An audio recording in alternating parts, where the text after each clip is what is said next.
భారత రాజ్యాంగ నిర్మాత డాక్టర్ బిఆర్ అంబేద్కర్ ప్రపంచమే గర్వించదగ్గ వ్యక్తి అని నెల్లూరు మున్సిపల్ కమిషనర్ నందన్ అన్నారు. నెల్లూరు వ్యాసీ సెంటర్లో ఉన్న అంబేద్కర్ విగ్రహానికి ఆయన పూలమాలలు వేసి నివాళులు అర్పించారు. అనంతరం కమిషనర్ ఛానల్ 9తో మాట్లాడారు. అంబేద్కర్ రచించిన రాజ్యాంగం ద్వారానే మహిళలు అన్ని రంగాలలో రాణించగలుగుతున్నారని తెలిపారు. సమాజంలోని అణగారిన వర్గాల వారికి రాజ్యాంగంలో ప్రత్యేక నిబంధనలు పొందుపరచడం ద్వారా వారు స్వేచ్ఛగా జీవించగలుగుతున్నారని పేర్కొన్నారు. విభిన్న మతాలు, విభిన్న కులాలు, అన్ని వర్గాల ప్రజల కోసం రాజ్యాంగాన్ని రచించిన మహోన్నత వ్యక్తి అంబేద్కర్ అని కమిషనర్ నందన్ కొనియాడారు.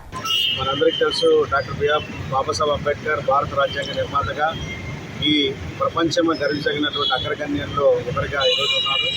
ఈ రోజున ఈ రాజ్యాంగం ప్రారంభించిన విలువల వల్లనే ఈ రోజున సామాన్యులు కూడా, ఒక గిరిజన, దళిత మహిళలు కూడా మంచి పదవుల్లో రాణించగలుగుతున్నారు. ఈరోజు భారత రాష్ట్రపతి ఒక మహిళ. అదేవిధంగా ఈ రోజున సమాజంలో అణగారిన వర్గాలు కావచ్చు, స్త్రీలు కావచ్చు, వృద్ధులు కావచ్చు, అందరికీ కూడా రాజ్యాంగంలో ప్రత్యేక నిబంధనలు పొందుపరచడం వల్ల అందరూ కూడా ఈరోజు స్వేచ్ఛగా బతకగలుగుతున్నారు.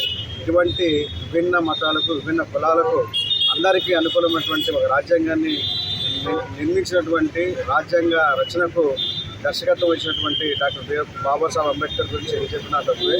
అందరూ కూడా వారి యొక్క విధి నిర్వహణలో ఈ నగరపాలక సంస్థ అభివృద్ధి కోసం, రాష్ట్ర అభివృద్ధి కోసం మీ వంతుగా మీరు పాటుపడమే వారికి మనం అర్పించే నిజమైన నివాళి అని చెప్పి ఈ సందర్భంగా తెలియజేస్తాం.